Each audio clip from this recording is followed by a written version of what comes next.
Good afternoon, everybody. Uneducated Economist here. So, I keep having people ask me, are we in a recession or not?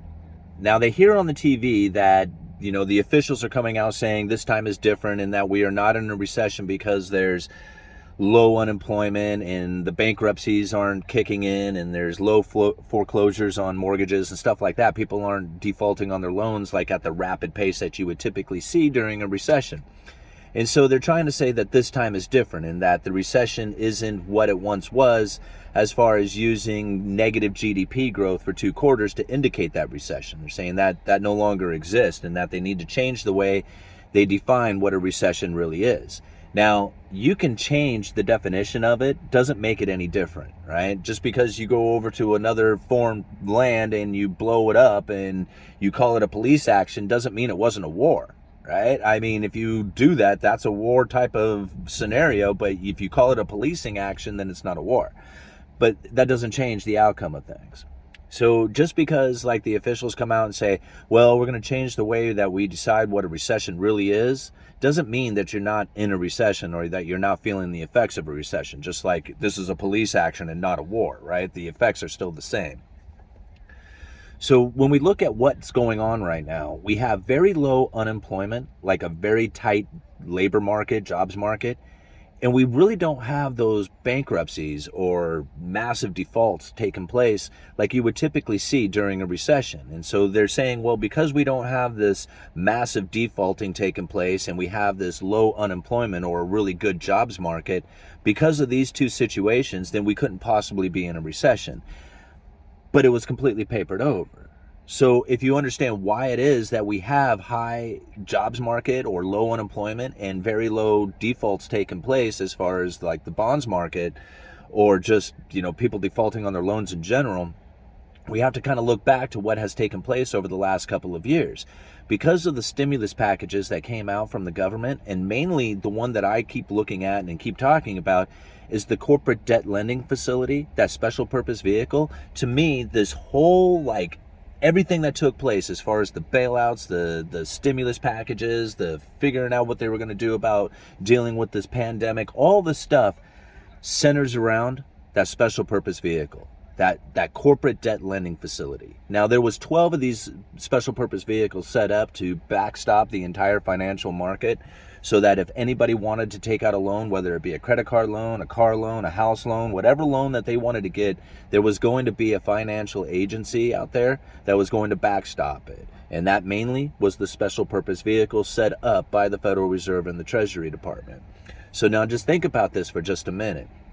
Because they handed out all this stimulus checks, which is short term. If you give people a bunch of money, it's only a matter of time before they're going to filter through all that money, spend it all. Even if they attempt to save it, it'll probably nickel and dime away, or it's going to get eaten away to inflation. Most of that stimulus money probably isn't still sitting in the hands of the consumer waiting to spend that into some driving economy, right? There might be some of it left over, but for the most part, most of it was spent. Now, the other part of the stimulus packages was setting up those special purpose vehicles. And that is really where I feel that the key to all this is starting to take place as far as the unemployment numbers, the really low unemployment numbers, and the fact that we're not seeing a lot of defaults or bankruptcies taking place within the corporations out there. And it comes down to those special purpose vehicles. Now, we know how the people were bailed out with the stimulus checks.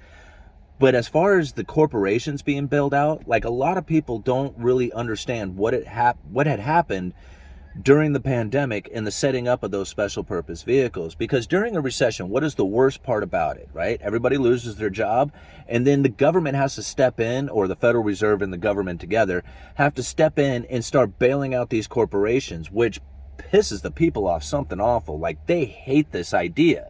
Right? But you don't hear anything about bailouts right now. You know why? It's because it already took place during the pandemic.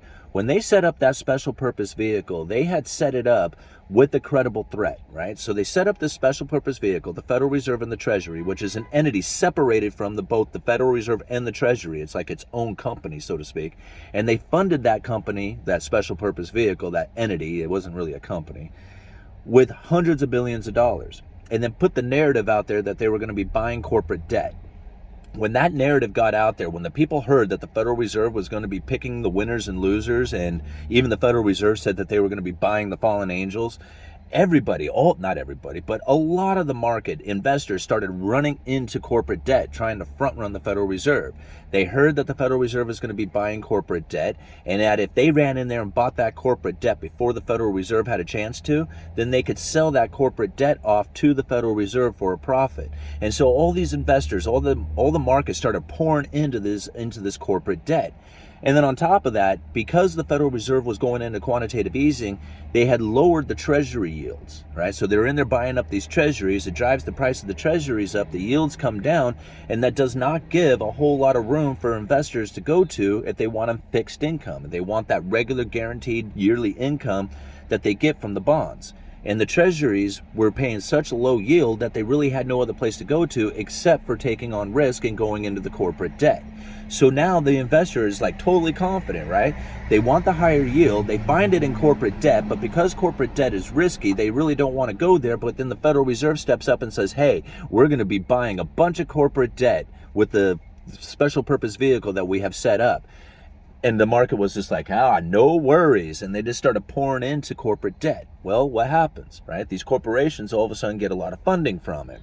What do you do with your funding? Well, if you don't buy back your own stock, then you're probably going to expand your company. Whether you buy more buildings, equipment, or hire more people, one way or the other, you're probably going to end up expanding your company. So not only did the stock market rise, but then we also had these corporations that really started to increase as far as their capabilities go, especially when it came to hiring new employees. So this is really where I feel that a lot of the employees had gone to, is that they ended up going into these corporations who simply should not be there. They're zombie corporations. But because of that special purpose vehicle and the credible threat that went with it, and the markets starting actually activity, their contributions into buying up this corporate debt, the market itself, sorry guys, the market itself had actually funded these corporations. They were the ones who bailed them out with because of that credible threat coming from the special purpose vehicle. So all the market had already contributed to the corporations, who then in turn bought back their own stock, driving the stock market up, or they expanded their own company, which increased the hiring rate. So now all the viable companies out there who are really looking for employees, they can't find them because these zombie corporations are sucking up all that talent. You see, that's really where the employees went. Now, as far as the consumers go, you can already see the consumer is like panicked. Right? They are not feeling good about anything going on out there. They're cutting back on their travels. They're cutting back on their expenses. They're complaining about the high food prices. And their expectations are very concerning going into the future out there. But now you go and look at the Federal Reserve and you see what they're talking about. Well, they ended the forward guidance. Like, take a look at the speech that I leave down in the description. And even Bowman, who is talking about like how she expects the inflation to continue and that they're going to have to continue like lifting of interest rates.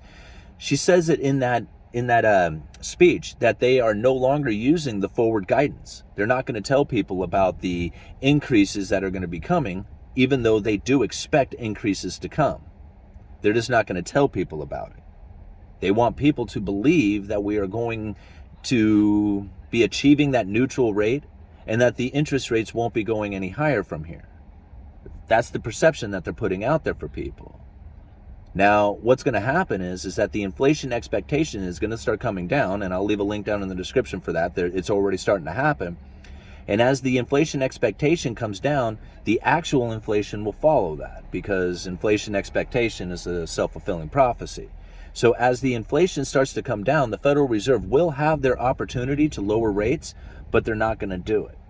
They're going to keep them elevated for an extended period of time. And they're going to say that it's because of the 2% target that they're trying to achieve, but then they're going to bring it up. We're not going for a 2% target. We're going for a 2% average. So while everybody is anticipating that the Federal Reserve is going to reverse course once they get to their 2% target of inflation, they're not going to.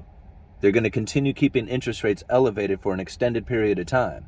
Just very much like the same reasonings that they were using to keep interest rates low while inflation was running hot. They said that, hey, we need to let inflation run extra hot, extra long for an extended period of time to make up for the fact that we've had inflation running under our 2% target for the last 10 years. Well, the same thing's going to happen on the flip side. As the inflation comes down, they're going to keep interest rates elevated to say, hey, we need to make up for the fact that we had inflation running so hot for the last 2 years. We need to have an average 2% inflation rate, which means that we need to keep the inflation or the interest rates elevated, even though inflation has come down, so that we can have a long run average of 2%. Not a 2% target, which a lot of people are anticipating, but the 2% average that comes from it. So that's what I see coming from the Federal Reserve, is that even if the inflation expectation comes down, which it is, they're going to keep the interest rates, the Fed funds level elevated, maybe even continue to increase them, which seems to be kind of what's in their wording of it, even though they say they're not going to do the forward guidance anymore, which leads a lot of people to believe that they are no longer going to increase their Fed funds level. But that's what's going to happen. They're going to continue to increase the Fed funds level. The inflation expectation is going to come down, and people are going to start screaming at the Federal Reserve saying how much pain they are causing to the people on purpose. Even though their inflation target is back down at their 2%, they're going to keep interest rates elevated, and people are going to scream about that. But you're going to hear it here first that this is what we're talking about. They're going for a 2% average, not for a 2% target, which means that they will keep the interest rates elevated during a time of inflation expectations falling. Uneducated Economist, you guys let me know.